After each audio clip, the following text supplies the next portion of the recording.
Hello friends, இன்றைக்கி நம்ம ஜவ்வரிசி கடல் பாசி எப்படி செய்யலாம் அப்படிங்கிறது பார்க்கலாம். இது செய்கிறது ரொம்ப ஈஸி தான். ரொம்பவும் டேஸ்ட்டாக இருக்கும். பார்க்குறதுக்கும் அவ்வளோ அழகாக இருக்கும். பிள்ளைங்கள்லாம் ரொம்பவே விரும்பி சாப்பிடுவாங்க. வாங்க இப்போ எப்படி செய்யலாம் அப்படிங்கிறது நம்மளோட இந்த வீடியோவில் பார்க்கலாம். ஃபஸ்ட்டு நம்ம 3 டேபிள் ஸ்பூன் அளவுக்கு ஜவ்வரிசி எடுத்துகிட்டு நல்லா அலசிட்டு ஊற வச்சு எடுத்துக்கோங்க. இது ஒரு 2 மணி நேரம் நல்லா ஊறட்டும். அப்போது தான் நமக்கு சீக்கிரமாக வெந்து வரும். இதை ஊற வச்சு எடுத்துக்கலாம். இப்போது 150 கிராம் அளவுக்கு வெல்லம் எடுத்துக்கோங்க. இதில் 1 கிளாஸ் அளவு தண்ணி சேர்த்து கொதிக்க வச்சு எடுத்துக்கலாம். இந்த வெல்லம் கரைஞ்சி வந்தால் போதும். ஏன்னா வெல்லத்தில் தூசி மண் இது மாதிரி இருக்கும். அதனால் கொதிக்க வச்சு வடிகட்டி எடுத்துக்கணும். இது ஒரு பக்கத்து வெல்லம் கரைஞ்சி வரட்டும். அது வரைக்கும் வெயிட் பண்ணுவோம்.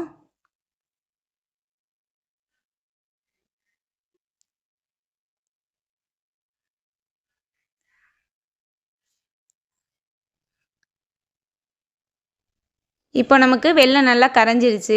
இப்போ ஸ்டவ் ஆஃப் பண்ணிவிட்டு இது இறக்கிடலாம். இப்போது வேறு ஒரு பாத்திரம் வச்சுட்டு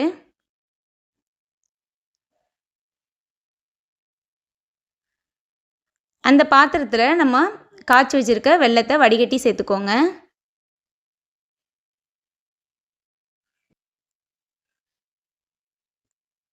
இப்போது இது கூடவே 2 கிளாஸ் அளவுக்கு தண்ணி சேர்த்து அதையுமே கொதிக்க வச்சுக்கலாம்.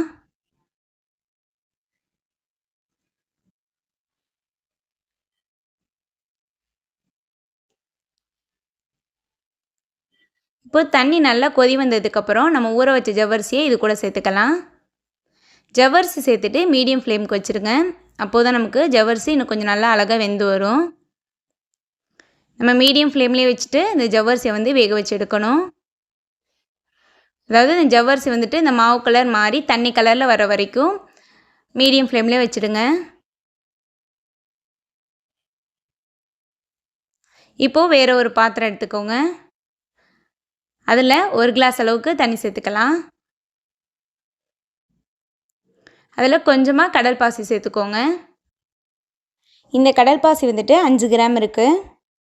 இப்போ நம்ம அடுப்பை மீடியம் ஃப்ளேமில் வச்சுட்டு இந்த கடல் பாசியை வேக வச்சு எடுக்கணும். கரைஞ்சி வந்தால் போதும்.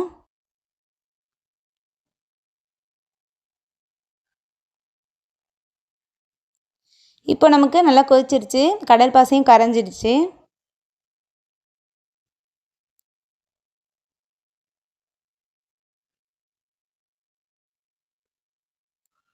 இப்போது ஸ்டவ் ஆஃப் பண்ணிவிட்டு இறக்கிடலாம். இன்னொரு பக்கம் நமக்கு ஜவ்வரிசி கொதிச்சிட்ருக்கு. இதை தூக்கி நம்ம அந்த ஜவ்வரிசி தண்ணியோடு சேர்த்துடணும். ஜவ்வரிசி இன்னுமே நமக்கு வேகாமல் தான் இருக்குது. இன்னும் கலர் சேஞ்ச் ஆகலை. இன்னும் கொஞ்சம் நேரம் கொதிக்கட்டும். இப்போ நம்ம இது கூடவே அந்த கடல் பாசியும் சேர்த்துடலாம்.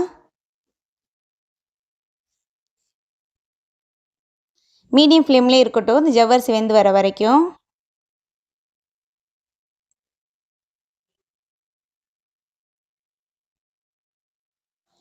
ஜவ்வரிசி நல்லா வெந்ததுக்கப்புறம் தேங்காய் பால் 1 கிளாஸ் சேர்த்துக்கோங்க. அதாவது 2வது தேங்காய் பால். ஃபஸ்ட்டு தேங்காய் பால் எடுத்து ரெடியாக வச்சுக்கோங்க. அது நம்ம லாஸ்ட்டாக சேர்த்துக்கணும் இறக்குனதுக்கப்புறம். இப்போ 2வது பாலை மட்டும் இந்த டைமில் சேர்த்து கொதிக்க விட்டுருங்க.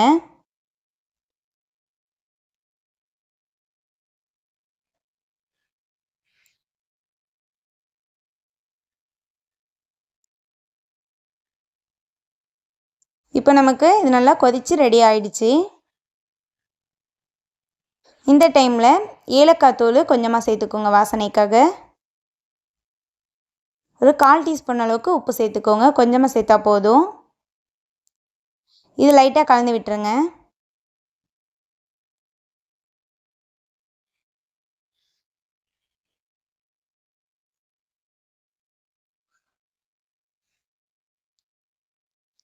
இப்போ நம்ம ஸ்டவ் ஆஃப் பண்ணிவிட்டு இறக்கிடலாம்.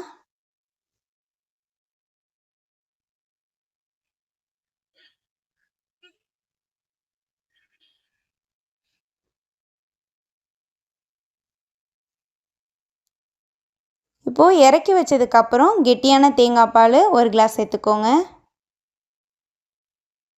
தேங்காய் பால் இறக்கி வச்சதுக்கப்புறம் தான் சேர்க்கணும். இந்த டைமில் இனிப்பு செக் பண்ணிக்கோங்க. ஒருவேளை உங்களுக்கு இனிப்பு பத்தலை அப்படின்னா மறுபடியும் கொஞ்சம் சேர்த்துக்கோங்க. நாங்கள் எங்கள் வீட்டில் கொஞ்சம் கம்மியாக தான் சாப்பிடுவோம். ஒருவேளை உங்களுக்கு மறுபடியும் வேணும் அப்படின்னா இன்னும் கொஞ்சம் வெல்லம் கூட சேர்த்துக்கலாம். இப்போ நம்ம கடல் பாசி உரைய வைக்கிறதுக்காக ஒரு பாத்திரம் அல்லது தட்டு, ரவுண்டு தட்டு ஏதாவது எடுத்துக்கோங்க. இதில் இந்த மாதிரி அடியில் வந்துட்டு ஜவ்வரிசி படிஞ்சிடும். இது போல் தண்ணியும் ஜவ்வரிசியுமா கலந்து ஊற்றிக்கோங்க. ஒரே இதில் ஊற்றுறா இருந்தால் எல்லாத்தையுமே ஊற்றிக்கலாம். நான் வந்துட்டு இந்த பாத்திரத்தில் கொஞ்சம் ஊற்றிட்டு அதுக்கப்புறம் சின்ன சின்ன பவுலில் கொஞ்சம் ஊற்றிடுவேன். இதை ஊற்றி ஒரு 2 மணி நேரத்துக்கு வெளியில் அப்படியே வச்சுருங்க. சூப்பராகவே உறைஞ்சி வந்துடும். ஒருவேளை உங்களுக்கு டைம் பத்தலை அப்படின்னா இதை ஊற்றி லைட்டாக ஆறுனதுக்கப்புறம் ஃப்ரிட்ஜில் ஒரு 1/4 மணி நேரம் வச்சுருங்க. சீக்கிரமாகவே நமக்கு செட் ஆகி எடுத்துடலாம். பேலன்ஸ் இருக்கிறத வந்துட்டு இது போல் சின்ன சின்ன பவுலில் ஊற்றிக்கலாம்.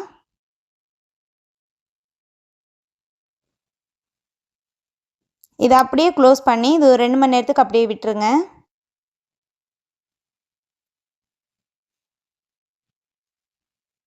இப்போ நான் 2 மணி நேரம் கழித்து ஓப்பன் பண்ணுறேன். நமக்கு நல்லாவே உறைஞ்சிடுச்சு. இது ஓரத்தில் லைட்டாக கத்தியை வச்சு எடுத்து விட்டுக்கலாம்.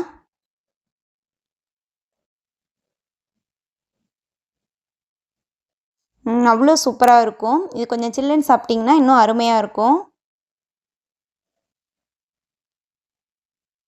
இதை நீங்களும் ட்ரை பண்ணி பாருங்கள். இது நம்ம இந்த பாத்திரத்தில் ஊற்றி வச்சது. இதுவுமே சூப்பராக இருக்கும்.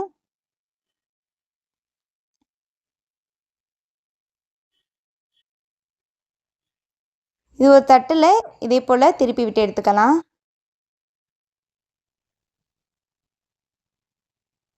அவ்வளோ அழகாக வந்திருக்கு.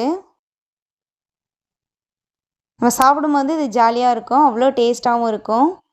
இதில் வந்துட்டு நமக்கு அடியில் ஜவ்வரிசி படிஞ்சிடும், மேலே வந்து தேங்காய் பால் அவ்வளோ டேஸ்ட்டாக இருக்கும். இந்த லேயர் லேயராக இருக்கிறது பார்க்குறதுக்கும் அவ்வளோ அழகாக இருக்கும். சூப்பராக இருக்குல்ல பார்க்கும்போதே. கண்டிப்பாக நீங்களும் இதை ட்ரை பண்ணி சாப்பிடுங்க. உங்களுக்கு ரொம்ப பிடிக்கும். இந்த சூப்பரான ரெசிபி உங்களுக்கு பிடிச்சிருந்துச்சி அப்படின்னா மறக்காமல் நம்மளோட சேனலை சப்ஸ்கிரைப் பண்ணி வச்சுக்கோங்க. ஓகே, தேங்க்யூ, பாய்.